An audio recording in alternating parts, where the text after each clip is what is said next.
My son texted me, "Don't join us. My wife isn't comfortable." I stared at the message, my thumb still hovering over the $25,000 transfer I'd made just 3 days earlier. The money was from selling my 28-foot fishing boat.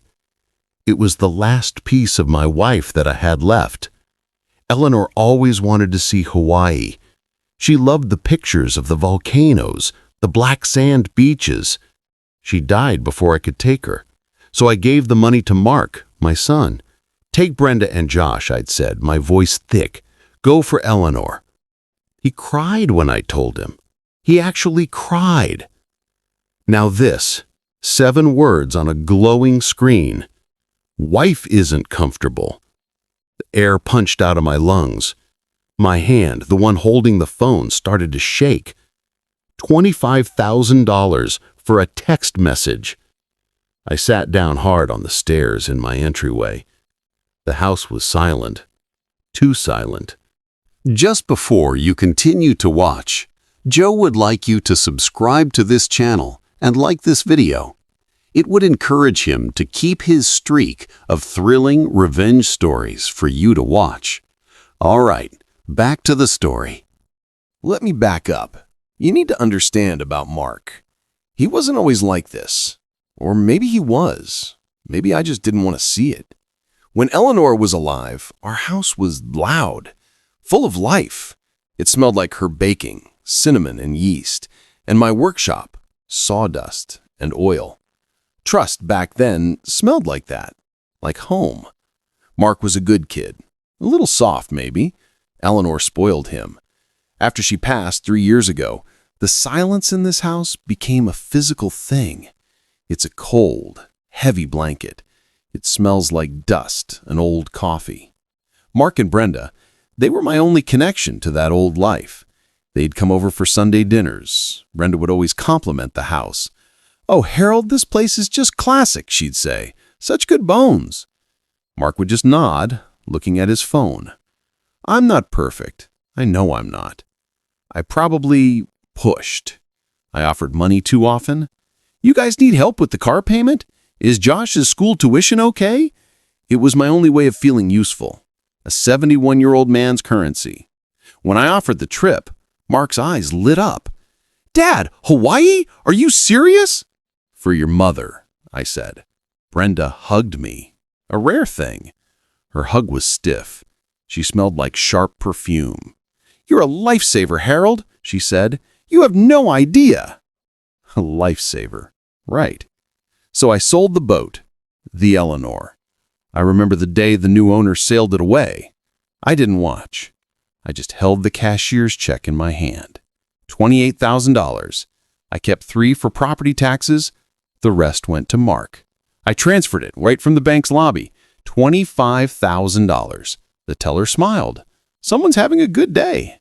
I smiled back. My family. That was Tuesday. On Wednesday, Mark called.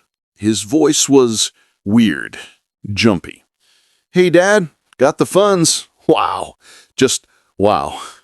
Book the tickets," I said, my heart full.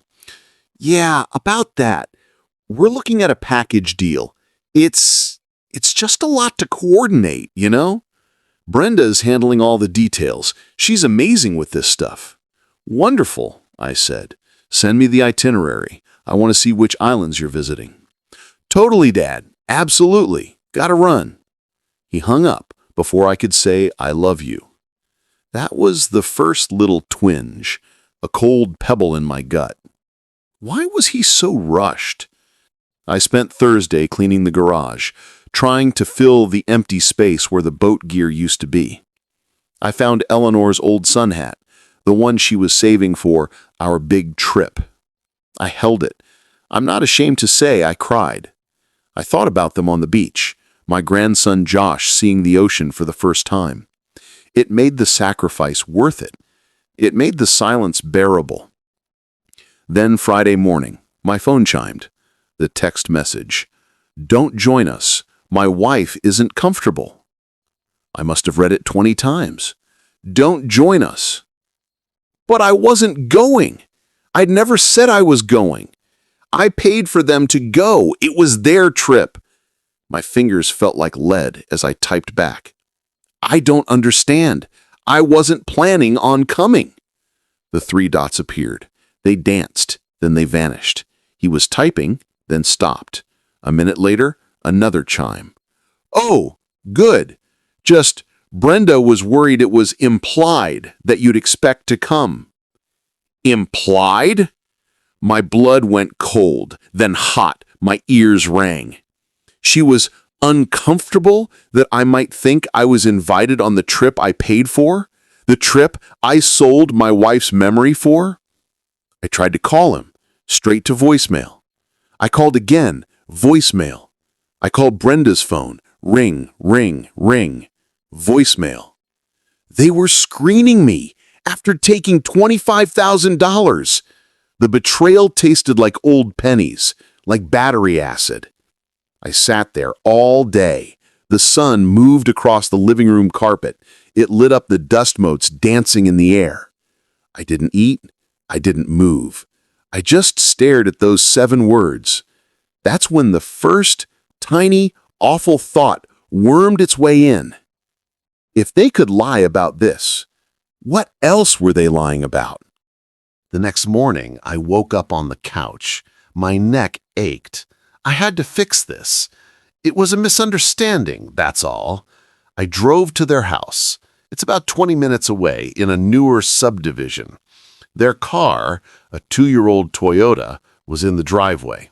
Good, they were home. I rang the bell. No answer. I rang it again. I could hear movement inside, a muffled shh. They were hiding from me.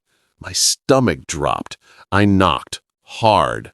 Mark! Brenda! I know you're in there! The curtain on the front window twitched. I saw Brenda's face. She looked scared. Then she was gone. I stood on their porch for 10 minutes, like a fool. My hands were shaking. Not with anger, not yet. With humiliation. I was 71 years old, begging my son to answer the door. I drove home. My mind was racing. This wasn't like Mark. He was weak, but not cruel. This was Brenda. It had to be. She'd twisted his mind. She saw the $25,000 and got greedy. Maybe they were going to Hawaii. Maybe she was just, I don't know, embarrassed. Embarrassed that her father-in-law had to pay for it? That made sense, right? She was proud. She didn't want to feel beholden. The text was her clumsy way of drawing a line. Don't join us meant don't hold this over our heads. I felt a wave of relief. It was a stupid, awful fight, but it wasn't theft. It was just messy. Human. I could fix this. I'd give them space. They'd go on the trip. They'd come back, and we'd figure it out. I was rationalizing. I was clinging to any piece of driftwood. But why wouldn't they answer the door? Here's where it gets bad. A week went by. A whole week of silence. I didn't call. I didn't text. I waited. The trip was supposed to be this week, 10 days. I checked my email. Mark had never sent the itinerary. I got curious. Just curious. I went online. I looked up Hawaiian vacation packages just to see, to participate in a small way. I have a shared photo album with Mark on my phone for pictures of Josh. It updates automatically. My phone buzzed. A new photo was added. My heart leaped. A picture from Hawaii. I opened the album. It was a picture of Josh. He was standing on a lawn. But it wasn't a beach. It was a manicured lawn. He was standing in front of a bright red sold sign. The sign was hanging on a for sale sign from Oakwood Realty. The picture was geotagged. Location? Ashburn, Virginia. not Honolulu, Hawaii. Ashburn was 40 minutes away. My vision tunneled. The room tilted. I looked at the date on the photo. It was from 2 days ago, the day they were supposed to be flying to Hawaii. I drove. I don't remember the drive. I just ended up at their house. The old house. This time, their car was gone. A for rent sign was hammered into their lawn. My blood turned to ice. They were gone. They had moved. I called Mark. Straight to voicemail. Mark, where are you? I saw the picture, the sold sign. Call me, now. My voice was gravel. I didn't recognize it. I drove to the address in Ashburn. It was a new development, big, cookie-cutter houses. And there, in the driveway of 412 Willow Creek Terrace, was Mark's Toyota. Behind it, a brand new shiny black Lexus SUV with a temporary tag. I sat in my car across the street, just watching. I watched them.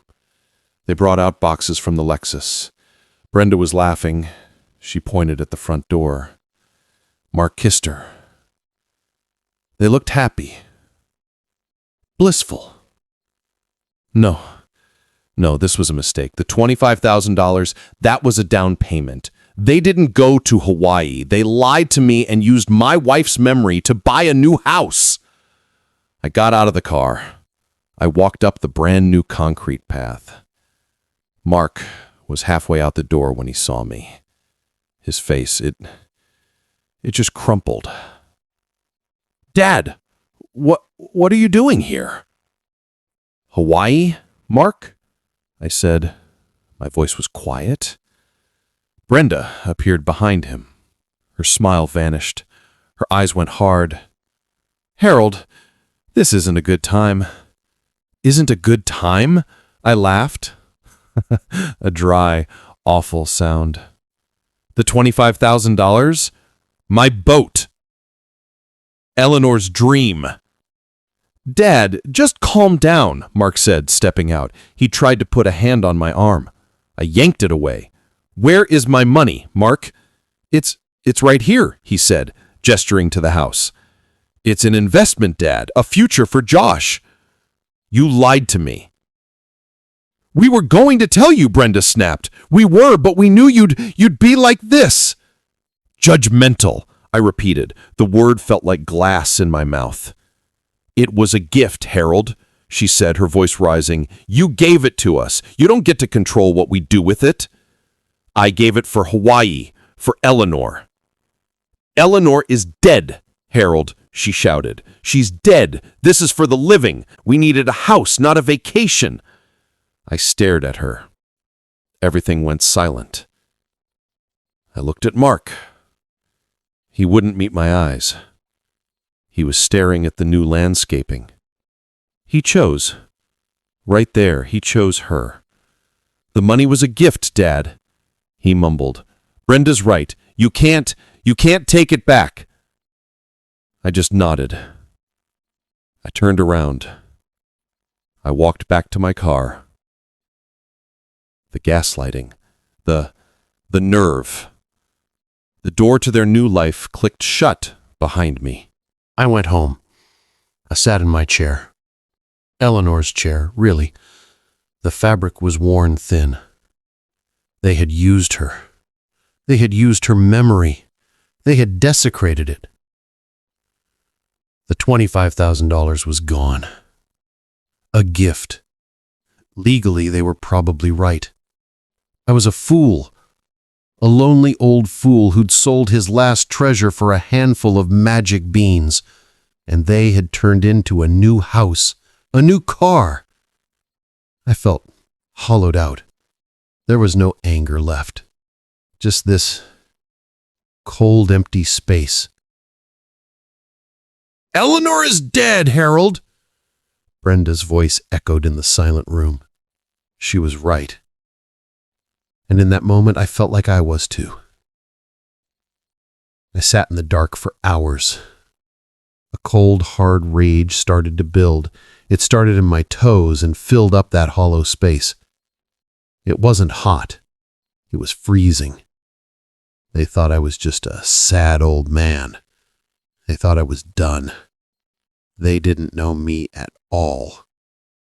I didn't sleep. At 3:47 in the morning, I was at my computer.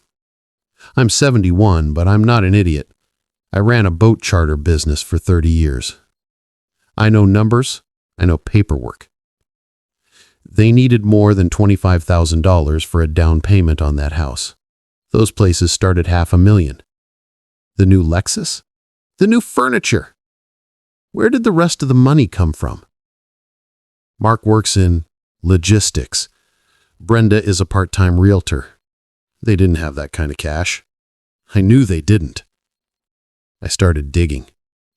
I pulled up my own accounts, my retirement, my pension, my house, the house Eleanor and I bought in 1978. It's paid off, worth a lot now. A thought so cold and sharp it made me gasp hit me. I ran a credit report on myself. Right there, 4 a.m., through one of those free sites. I waited for the report to load. And there it was. A new inquiry. 3 weeks ago. A new loan.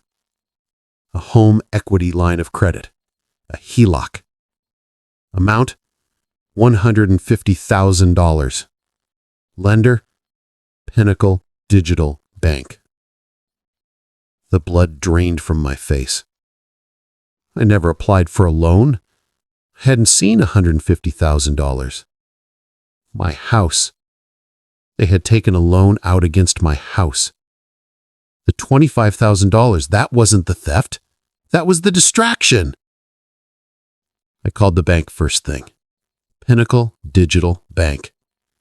I got a call center. Sir, I see the account. It was opened online. All the verification documents were uploaded. I did not upload them. I was yelling. I tried to calm down. I'm 71. I think I've been a victim of fraud. I understand, sir. We will freeze the account and open an investigation. The money, I said. Where is the money? Sir, the full amount of $150,000 was wired out 3 weeks ago. I felt sick. You have to get it back. Sir, we will investigate, but you signed the documents. We have your digital signature. I did not. We'll be in touch. I hung up. I knew what this was, a black hole, an investigation that would go nowhere. They'd say I signed it. They'd say it was a family dispute, a civil matter. They'd put a lien on my house, my home. I felt that old man helplessness again. I sat there, defeated, for about an hour. Then the anger came back. This time it brought a friend. Clarity. Mark and Brenda aren't smart, they're sloppy. Brenda is a realtor. She knows houses. She knows lenders. She must have guided Mark through it. I remembered something. A name Mark mentioned a few months ago.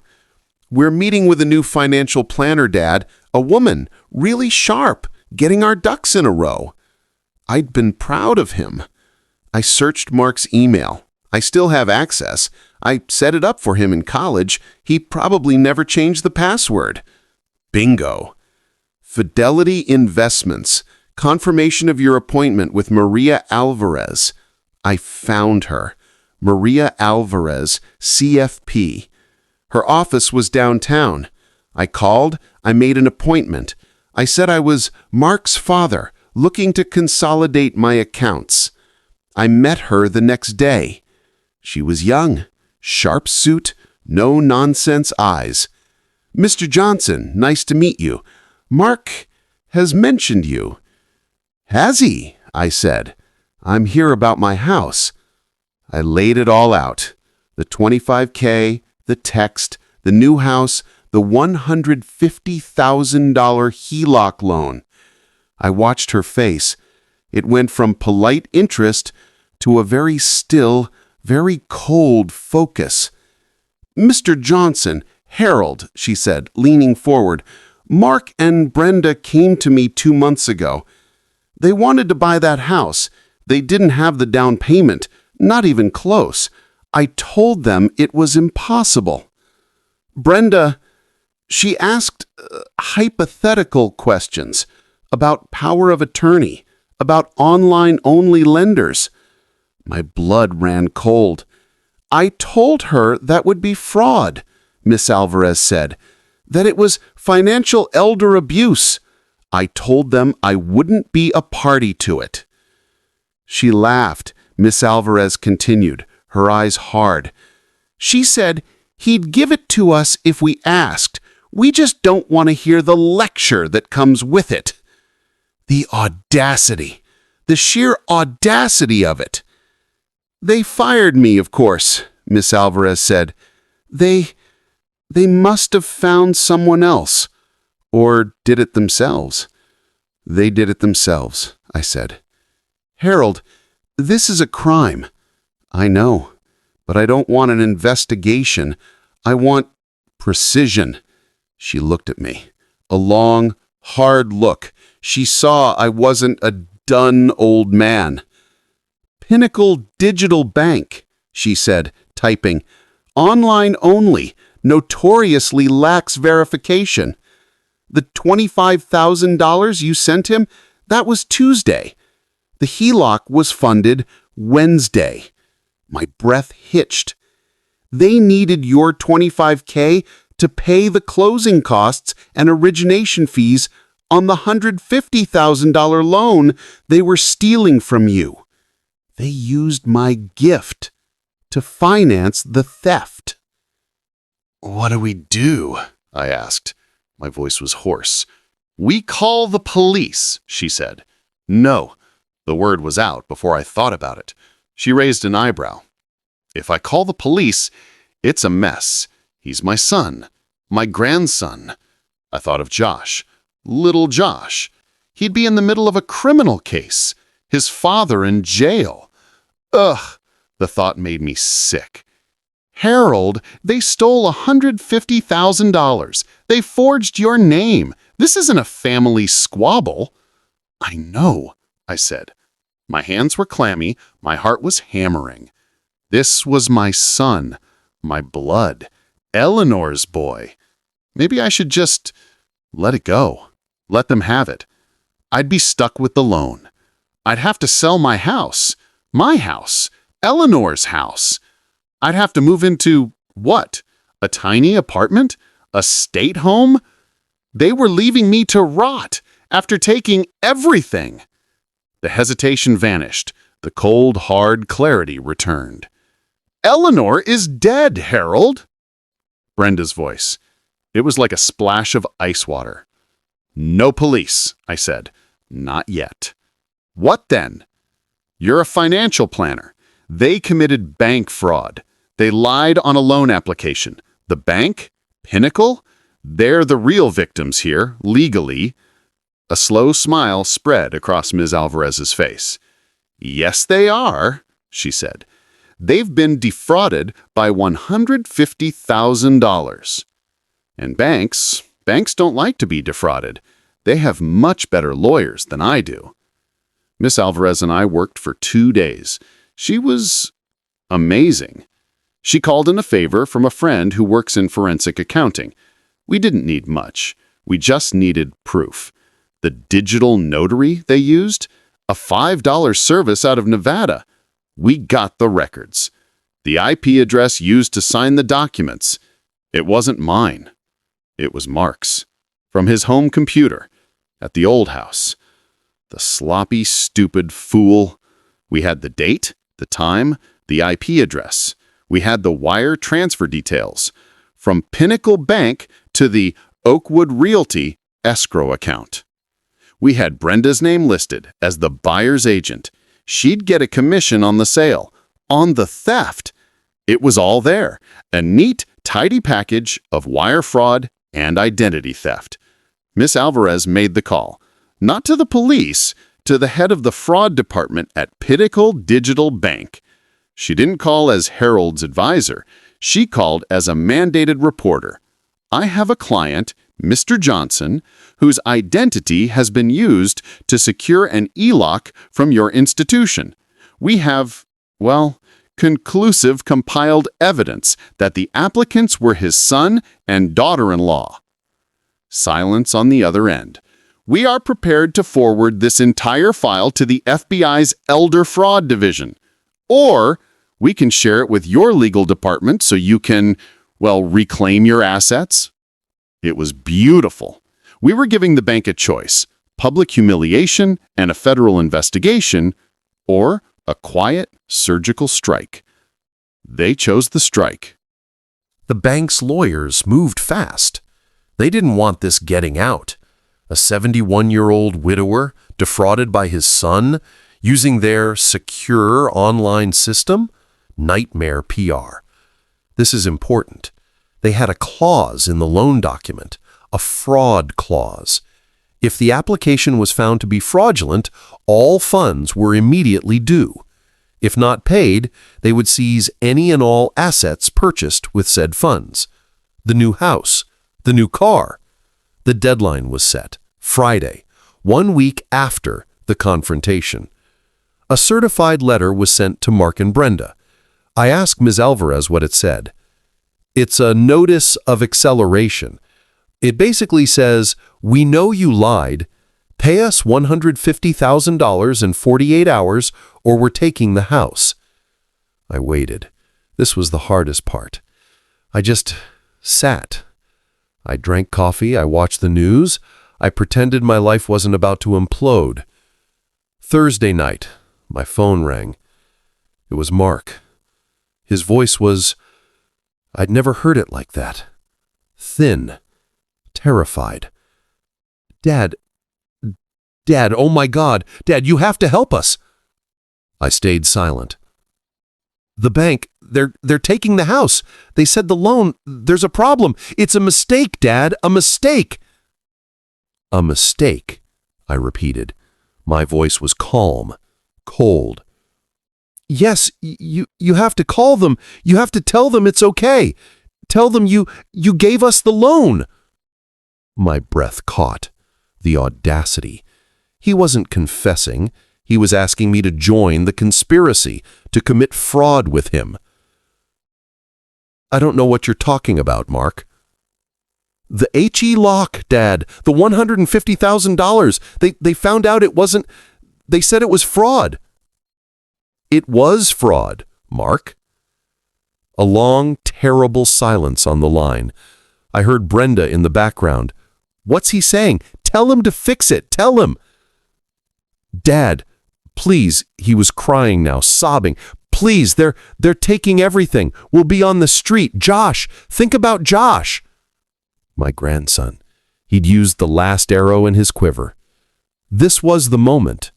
My moral hesitation came rushing back. I could save him. One phone call. I could say, it's okay. I approve the loan. I'd lose my house. I'd be ruined. But my son? Eleanor is dead, Harold. Brenda's voice, sharp and cruel. You should have thought about Josh before you forged my name, I said. You did this, Brenda shrieked. You bastard! You couldn't just let us be happy, you had to ruin it? Happy? With my money? In my house? It was ours. He would have inherited it anyway. We just took it a little early. I couldn't breathe. I literally could not draw a breath. Inherited it. They were waiting for me to die. That's when I knew. Any doubt, any pity, it was gone. The bank's deadline is tomorrow at noon, I believe, I said, my voice like steel. You have about 14 hours to find $150,000 plus the $25,000 you stole from my wife's memory. "Go to hell," she screamed. "You first." And I hung up. The next day was Friday. I drove to Ashburn, to 412 Willow Creek Terrace. I parked across the street. I got there at 11:45 a.m. At 12:01 p.m., a black sedan pulled up. 2 men in suits. They walked to the door. They were from the bank. A sheriff's car pulled up right behind them. This was it. The men knocked. The door opened. It was Brenda. I saw her body language. She tried to, posture. The man just handed her a folder. Her face went white. She started screaming, "No, you can't!" Mark ran up behind her. He saw the sheriff. His hands went up. "We just need more time, please," Mark pleaded. "The time for that is over, Mr. Johnson," the banker said. I could hear him from my car. "The property was secured with a fraudulent loan. It is now the property of Pinnacle Bank. You have 1 hour to vacate with your personal belongings." 1 hour. Brenda, she just collapsed. She sat on the new front steps and wailed. Mark just stood there, his mouth open, a fish drowning in air. Josh, my grandson, he came to the door. He was holding his stuffed bear. He looked confused. That was the part that hurt. I didn't stay. I couldn't. I saw them start to panic, running in and out, grabbing trash bags. I saw the Lexus. A tow truck was already pulling up the street. The bank wasn't playing. They were seizing the collateral, the house, the car, everything. I started my car and drove away. I got my revenge. It was quiet. It was legal. It was devastating. They lost the house. They lost the new car. And because the bank handled it as asset reclamation, Mark and Brenda weren't arrested. Not yet. The bank got its house. It would sell it. They'd get their money back.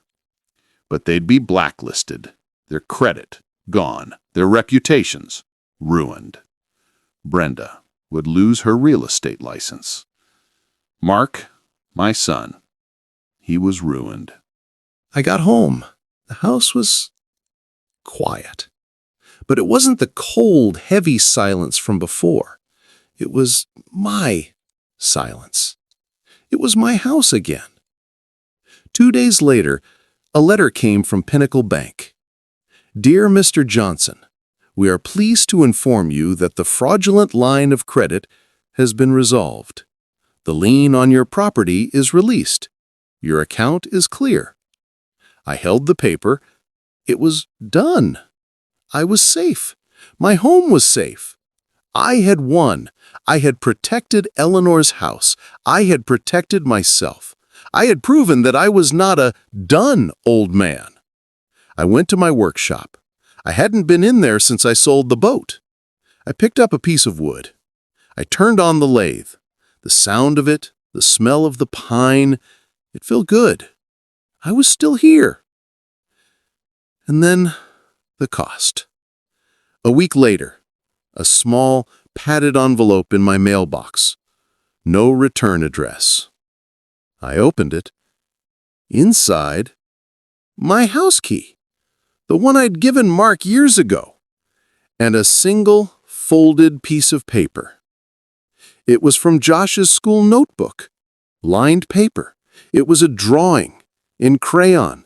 It was a picture of me and him and a boat with Eleanor written on the side, spelled wrong. Eleanor. It was a drawing he must have made months ago, before all this. A memory of a day I'd taken him out on the water. I turned the paper over.